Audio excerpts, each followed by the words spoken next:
napilitang sumagot ang Malacanang. Nag-viral yung video ko, mag-1 million na. Mag-1 million na. Ito ang sagot ng Malacanang. Okay. Ipoproject natin ang sinabi ng aking favorite na si Claire Castro. Favorite ko pa naman to si Claire Castro. Ay nako Claire Castro, favorite kita. You're my spirit animal. Okay. Ito ang sabi ni Claire Castro. Okay, hindi niya ina-address ako. Pero ako nga yung nagba-viral na ito na mali nga yung pag-serve. Sabi ni Claire Castro, nare-report ng GMA News, fake news naman ito. Ipapaliwanag ko unti-unti. Okay, sabi ni Claire Castro, former President Rodrigo Duterte will have to face a local court in the Netherlands before being brought to the International Criminal Court, Palace Press Officer Undersecretary Attorney Claire. Bakit daw? Bakit daw dadalhin daw muna sa local court sa Netherlands? Sabi daw, para daw ma-determine ng Dutch court kung tama ang pag-aresto sa Pilipinas. Claire Castro, kung hindi ka ba naman 1/2, 1/4, 1/8 ang iyong pag-uutak, saan ka nakakita na yung foreign court, Dutch court, foreign court, i-assess kung yung ginawa ng authority sa ibang bansa ay tama o proper? Bobo ka talaga, Claire Castro? Saan mong konsepto to hinugot, madam? Saang tadyang ito ng IQ mo hinugot? Bex, Beshi, walang ganong konsepto.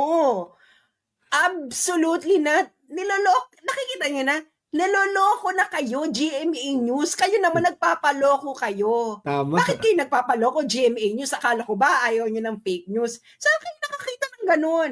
Walang ganon. Saan kayo magre-relay? Magre-relay kayo dun sa ICC statute. Ang ICC statute, parang yung constitution ng ICC, yun ang sinusunod nilang procedure. Meron bang ganyang procedure sa ICC statute na yung Dutch court mag-a-assess pa kung proper yung pag-aresto doon sa tao sa ibang bansa? Walang ganun, Claire Castro. Ipapakita ko sa inyo, mga kababayan, kayo mga pulis at sundalo, makinig kayo dahil binubobo kayo, ginagago kayo, ginagamit kayo ng mga bangag na to at nagpapagamit naman kayo. Hindi ba? Paano nyo may papaliwanag sa mga anak nyo yan? Sa pamilya nyo? Sa future generation ng mga Pilipino?